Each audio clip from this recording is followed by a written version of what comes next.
The girl didn't cry. Not when the crowd laughed. Not when the auctioneer slapped her rear like cattle.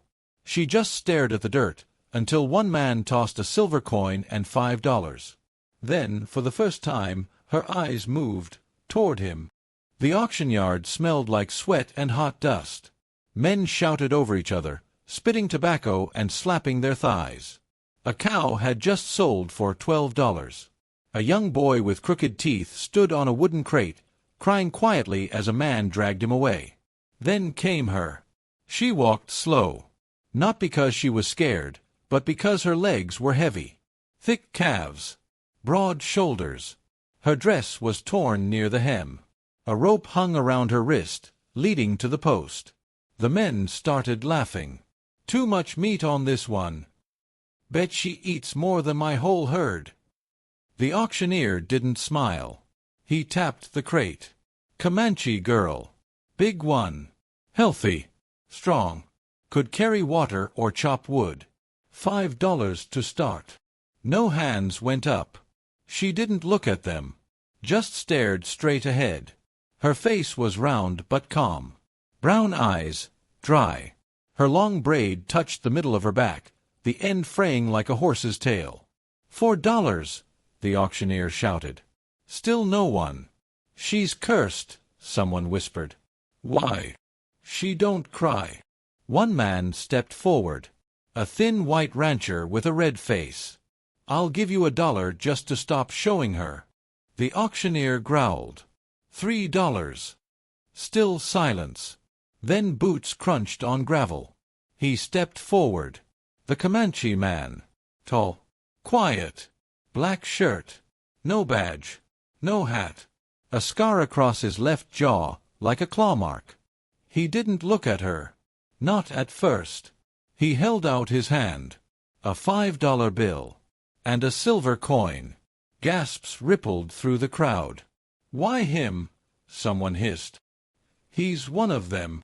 The auctioneer hesitated. But $5 was $5.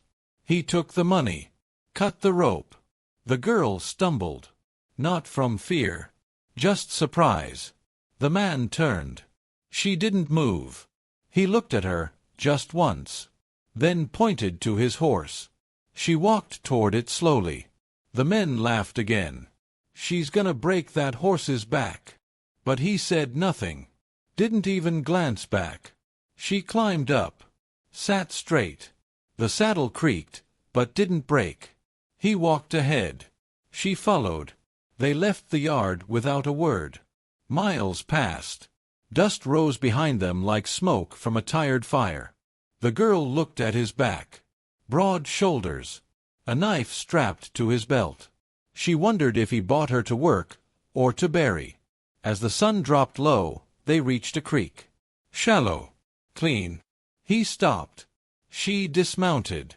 He gave her jerky and a small tin cup. She sat by the fire while he gathered wood. Still no words. She chewed slowly.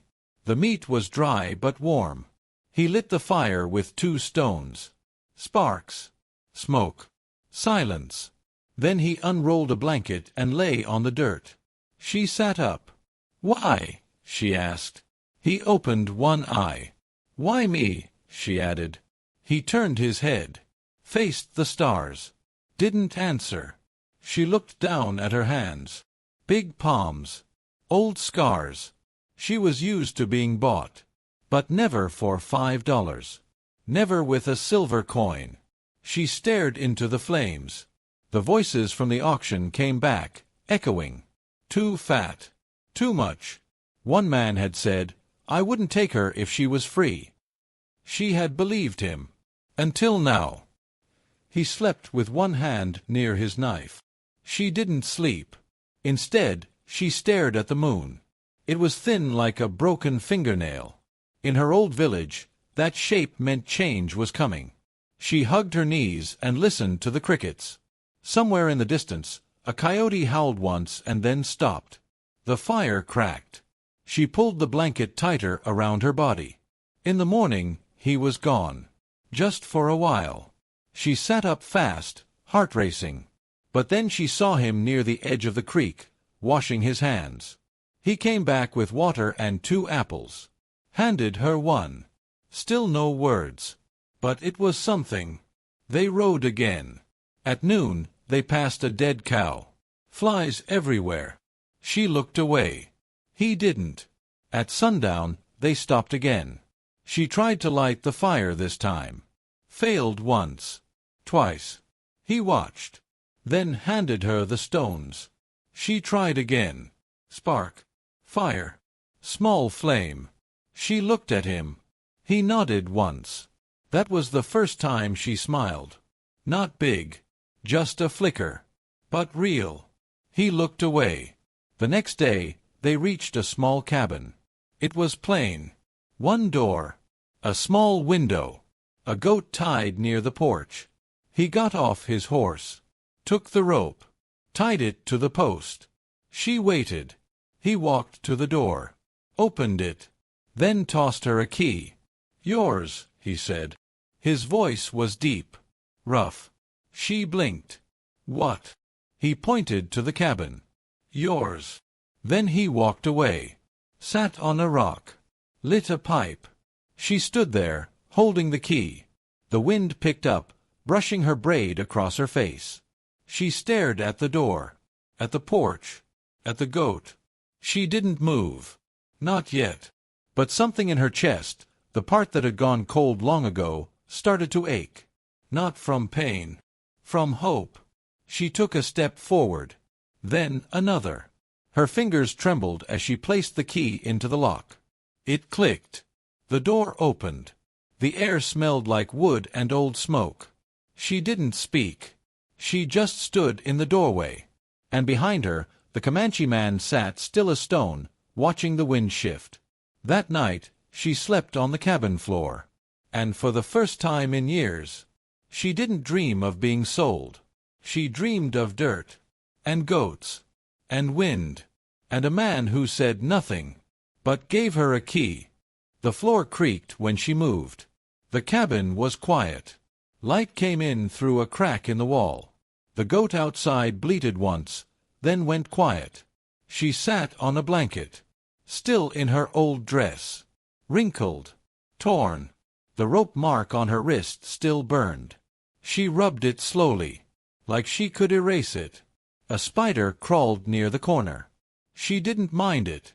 She watched it build its web. Careful, silent, alone. She thought about the silver coin. Why did he give that coin? She had never been worth that much. Not to anyone. Not even her father. He had called her too soft. Said she ate too much. Walked too slow. No man wants a girl who breaks a horse just by sittin' on it. He laughed when he said it. She didn't. When she was young, she had soft hands. She helped her mother make soap, stir pots, pick berries. Her mother smelled like smoke and honey. She hummed old Comanche songs while working. Then her mother got sick. The humming stopped. Her father changed. He started drinking. Stopped coming home some nights.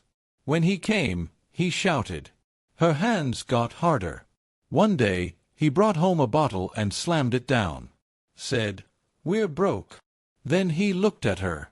She was 15. "You're gonna help, girl." She didn't understand what he meant. Not then. That winter, he sold the cow. Then her boots.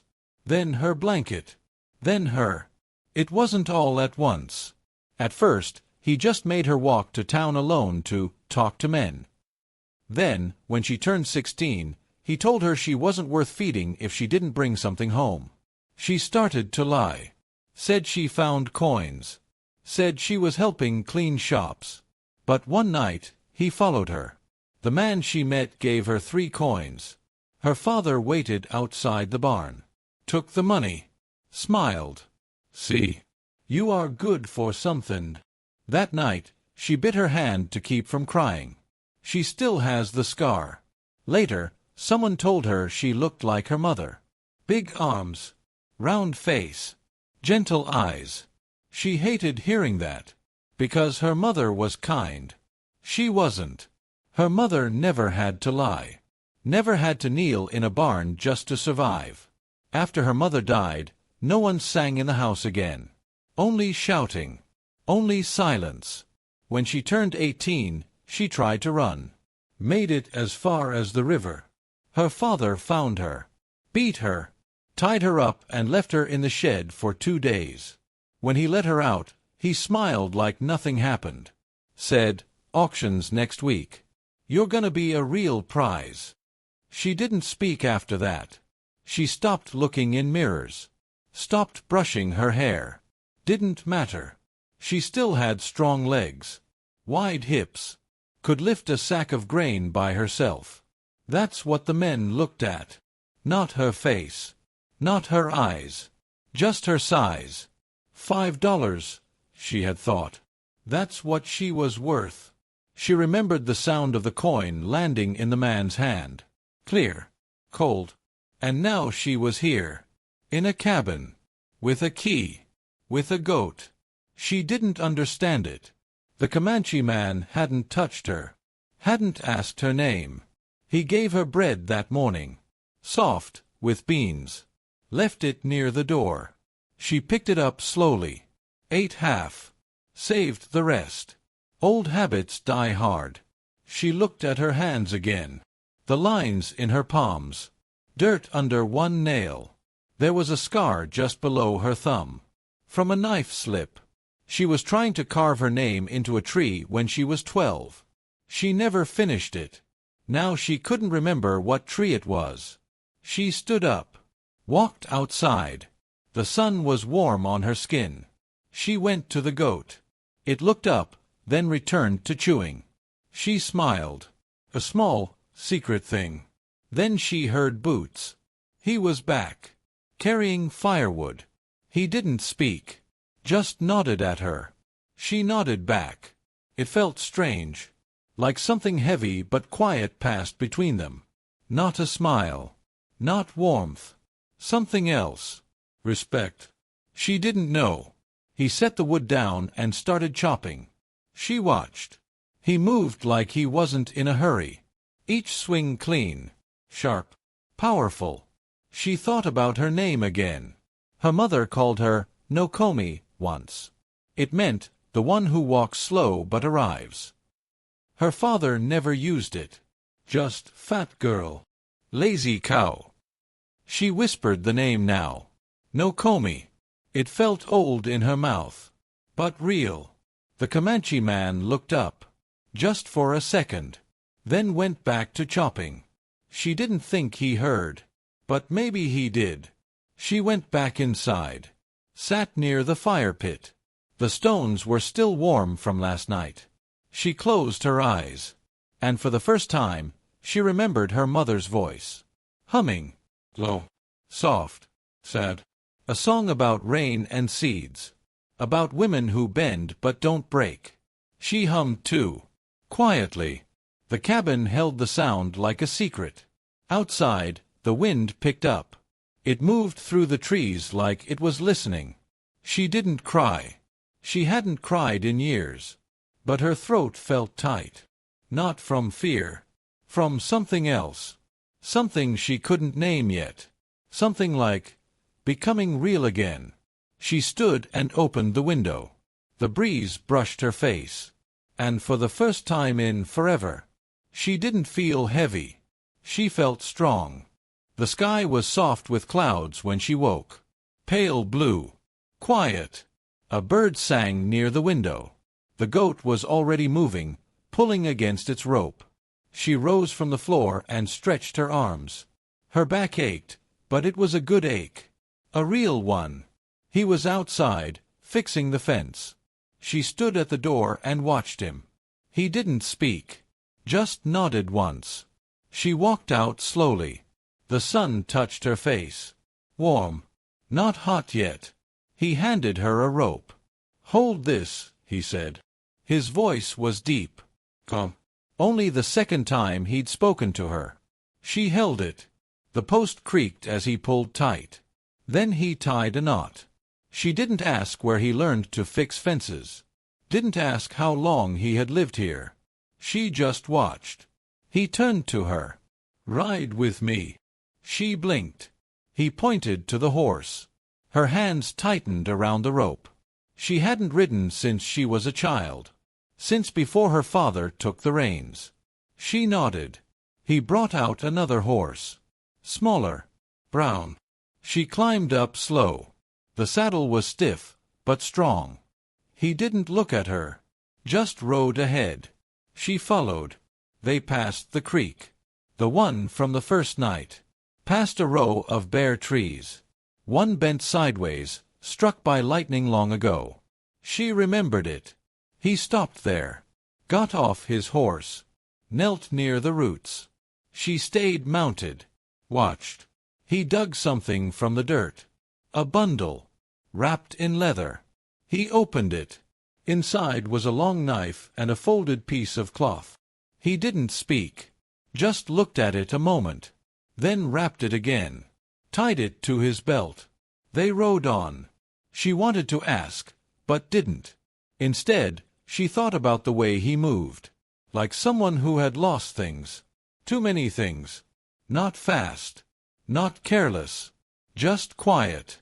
They rode through open land. Dry grass brushed their boots. He pointed once. Buffalo used to run here. She imagined it. Thunder. Dust. Freedom.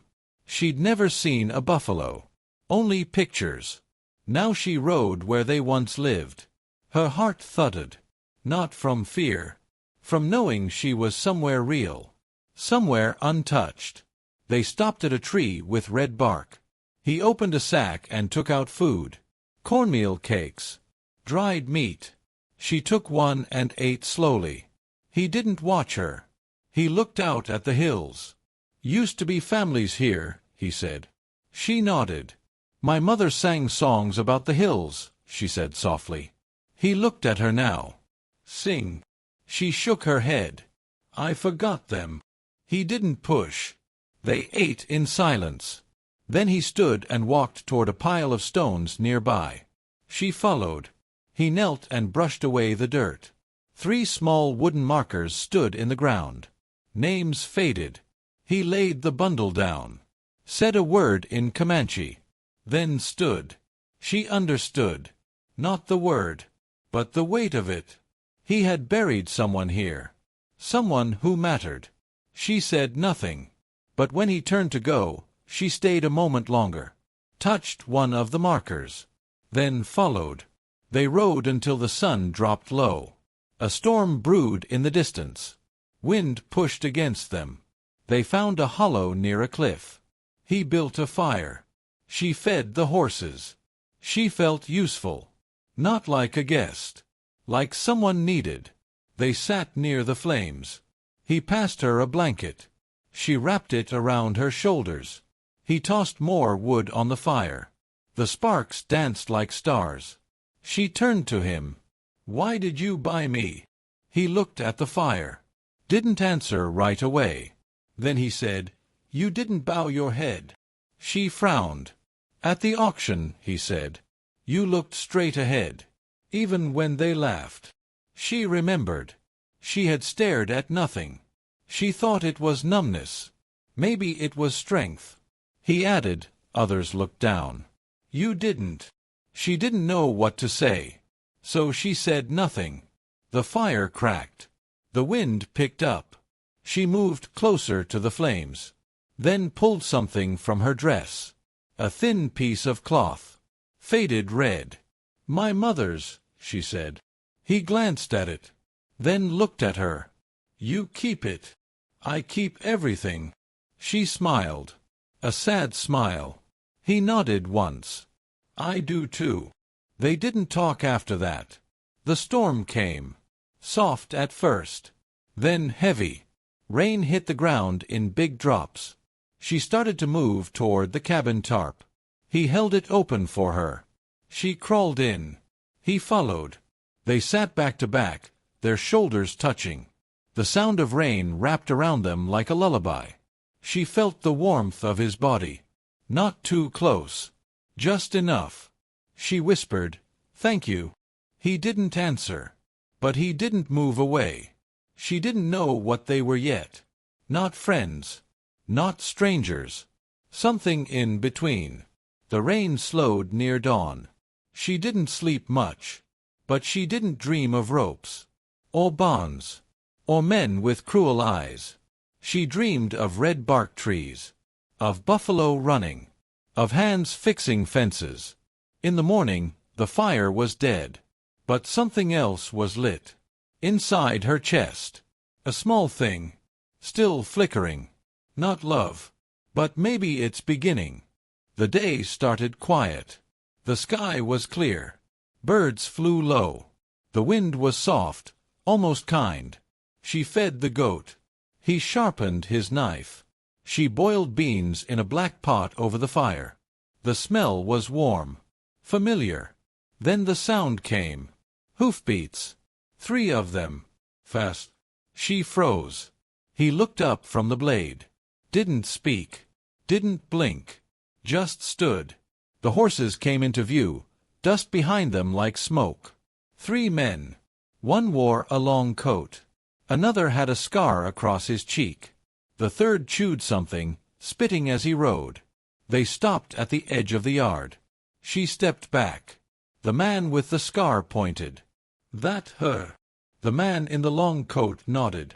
That's the one. Fat girl from the auction. The one we lost to your Indian friend. He spat the word like poison. The Comanche man didn't answer. The scarred one laughed. Don't worry. We ain't here to fight. Just to collect what's ours. She stepped behind the cabin wall. But they saw her. You hear me, girl, the long coat said. You were bought with fake money. $5. That wasn't real. She belongs to us now. Her heart pounded. She looked at him.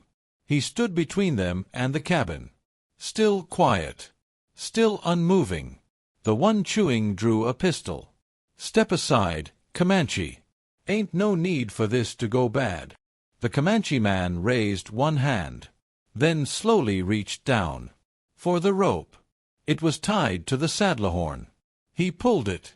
The goat bleated. Then he spoke. She stays. The wind stopped. Even the horses shifted, sensing something wrong. The one with the gun aimed low. Not to kill. Just to scare. She ducked.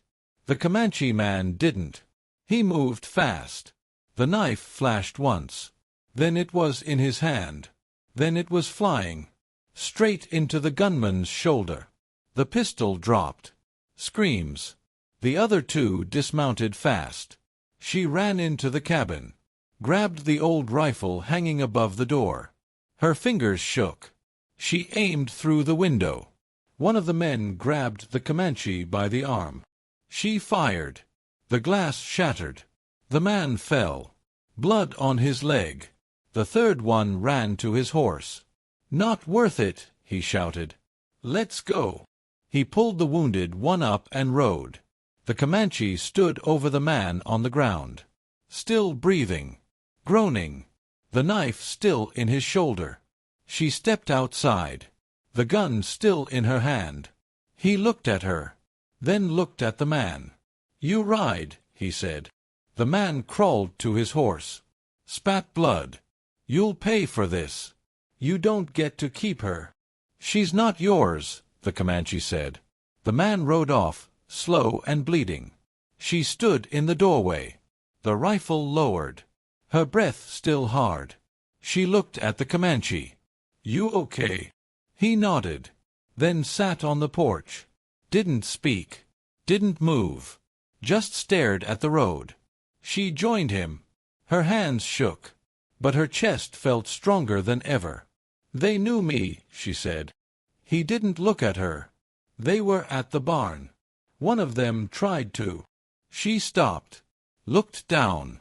I thought he was gone. The Comanche finally looked at her. You shot. She nodded. I did. He looked at the broken window. Then back to her.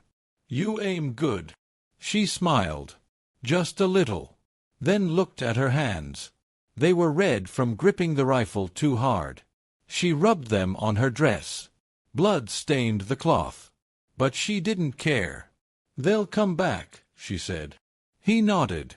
"Then we be ready." She felt it then. Not fear. Not anger. Something harder.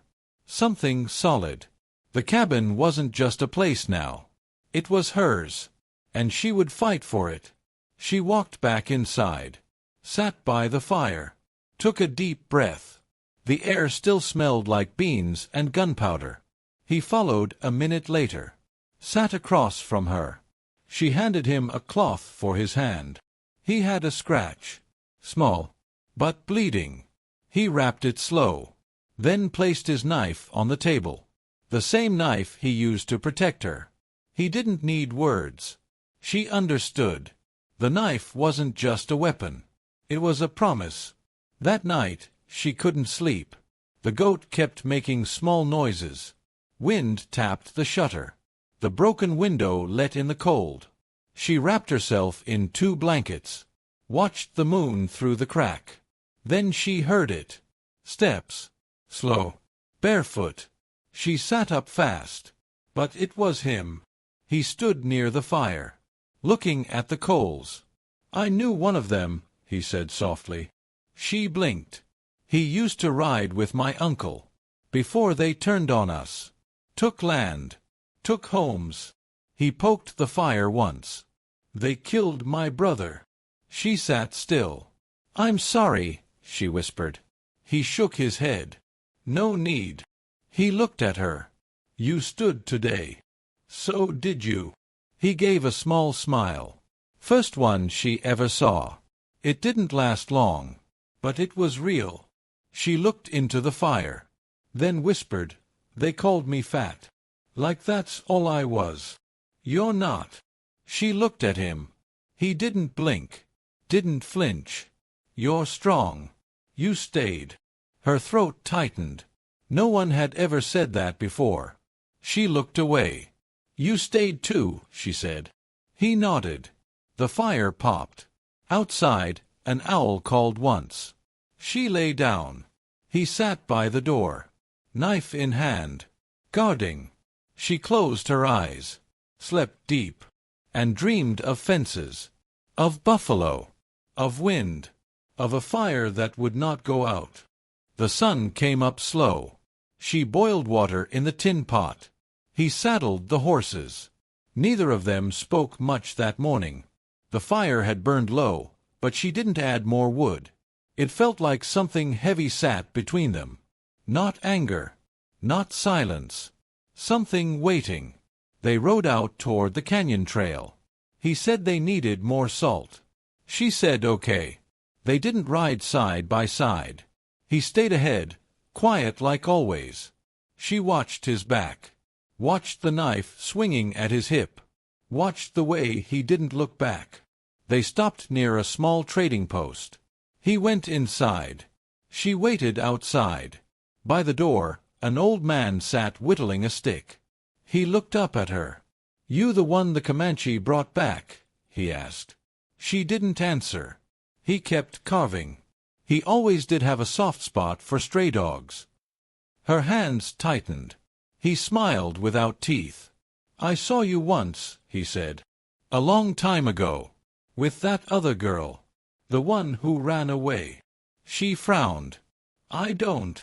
"She was your friend, right? The pretty one. The quiet one." "His sister."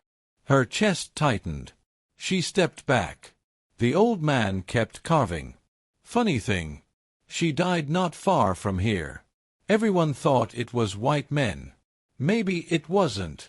Her stomach turned. The Comanche man came out then, holding a sack. He paused when he saw the old man. Didn't say a word. Just turned to her. "Let's go." They rode away fast. The wind stung her face. Her thoughts moved faster. His sister. Her friend. Gone. He hadn't said anything. Why? That night, they didn't speak by the fire. She couldn't sleep. She stared at the stars. Then she said it. "I knew her." He didn't move. "Your sister." "I knew her." Still silence. "We were girls together. Before she left." He didn't look at her. She taught me songs. We braided each other's hair. She waited. Still nothing. She ran, she whispered. Said she couldn't live under rules. Said she'd find freedom. She looked down. When she died, I thought it was my fault. I should have gone with her. He stared into the flames. I know, he said. She blinked. What? I knew you knew her. Her breath caught. I saw you too. Once. Near the river. You were laughing. Her voice cracked. Then why didn't you say? His eyes were hard. I didn't want to remember. She stood. Anger rose in her chest. You brought me here. You gave me this key. But you never said her name. He looked away. You looked like her. She froze. You walked like her. Spoke like her. She turned. I'm not her. I know. She took a deep breath. Then said it. I was there when she died. He looked up. I didn't stop them. He stood now. His eyes sharp. What do you mean? She stepped back. She came to see me. We stayed in a barn. She was scared. Said someone was after her. He clenched his fists. I left her there. Went to find food. When I came back, tears filled her eyes. She was gone. His voice was low, shaky. You knew she was in danger. I thought she'd be safe for a few hours. He turned away. You left her. She nodded. I was a coward. He walked toward the edge of the porch. Stared at the dark hills. The wind blew hard. She wiped her face. I didn't mean to lie. He didn't answer.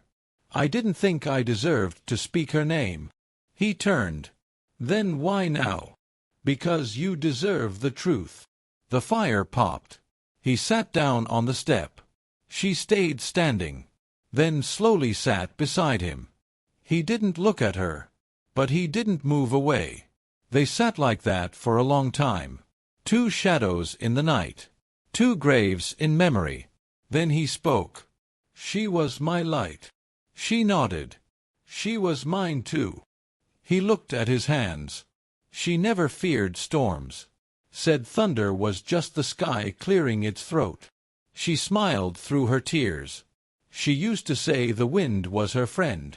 He closed his eyes. Then opened them. She trusted you. She didn't answer. She couldn't. But he heard her silence. It was loud. He stood. I don't hate you.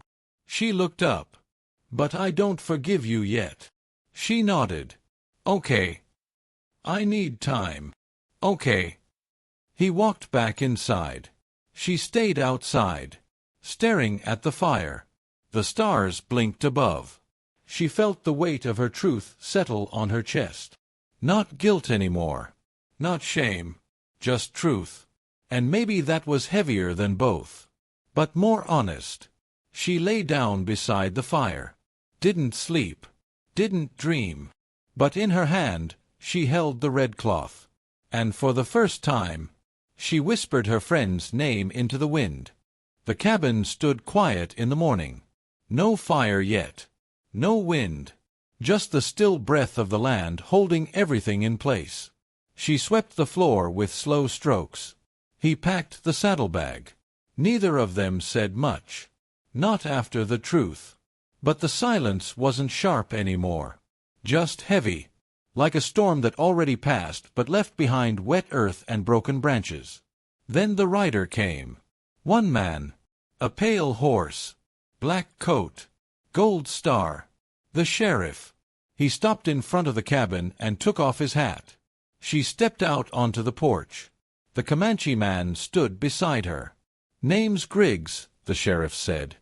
I've come for the land. She frowned. What land? This place. This ranch. It ain't yours.